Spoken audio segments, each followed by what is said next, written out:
yung araw na matagal na nating hinintay at pinagdasal. We made it. Thank you po, Lord, di siya umatras. Ngayon, sa harap ng ating minamahal, tayo pinag-isa, nangangako sa Diyos at sa lahat ng mga taong nandito na ikaw at ako ang magsasama sa habang buhay. Sa wakas, after 9 years, eto na. Mas madalas man tayong magkalayo sa isa't isa, hindi naging hadlang yon para mapatunayan natin na tayo na talaga. Hindi ko na ma-imagine ang buhay ko na wala ka. Siguro ikaw na talaga yung binigay ni God para sa akin. Ikaw yung way ni God para ako ay baguhin. Yung dating Daryl na loko-loko, nagkaroon ng pangarap dahil sa'yo. I made up on our melody. My baby, Judy. Paano buksan ito?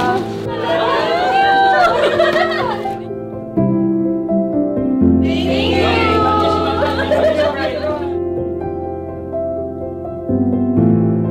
Finally, Moy.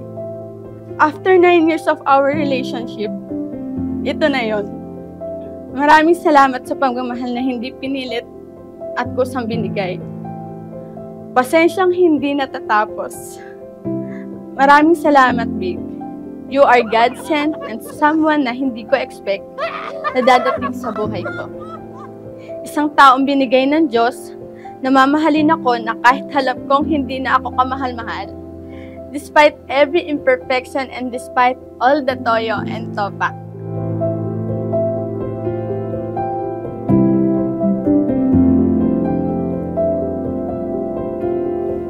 Pangako, away lang, walang hiwalay. Thank you for always supporting me and saving me. Sa panahong suko-suko ka na, nandyan ka pa rin. Sobrang swerte ko na may isang Daryl na dumating sa buhay ko. Daryl na sobrang mahal ako at ang buong pamilya ko.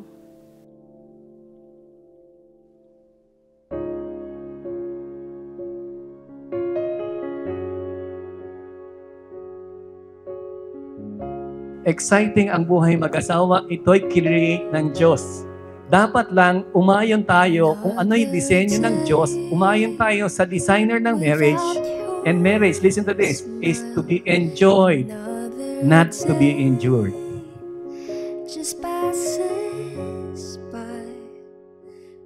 Nay, mag-aasawa na yung paborito mong anak. Yung kaisa-isang pasaway sa aming magkakapatid. Pangako, Nay, wala na yung dating ako. Magiging mabuting asawa ako at magiging mabuting magulang sa magiging future na apo nyo. Salamat po, Nay, sa lahat. Tay, boss. Idol ko kayo, Tay.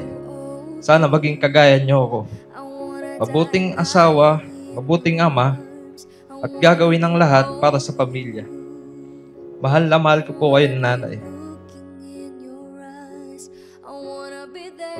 Hello, Nay. Lagi mo tatandaan, mahal na mahal ko kayo ng tatay. Alam kong isa kang yung mabuting magiging lola at lola ng apo nyo. Sana palagi kayong malakas para maalagaan nyo yung magiging apo nyo sa amin ni Daryl. Hello, Tay.